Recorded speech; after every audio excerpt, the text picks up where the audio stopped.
භාවයේ කෙලසෙන්නේ. මම මේ කියන ඒවා පින්නතුනේ පුළුවන් නම් අද ඉඳන් පටන් ගන්න ඕන. අද ඉඳන් මේවා ක්‍රියාත්මක වෙන්න ඕනේ. මොකද මම මේ අද දවසට කරන 4 වෙනි ධර්ම දේශනාව.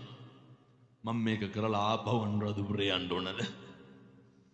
මේ සියලු දෙනා කෙරෙහි අප්‍රමාණ කරුණාවෙන් පින්නතුනේ මිනිසත් භවයේ වටිනාකම තේරුම් අරගෙන මේ භවය තුල අපිට පුළුවන් වෙන්න ඕන අපේ හිත, අපේ කය, අපේ වචනය මනමින් සංවර කරගන්න පුළුවන් වෙන්න ඕන.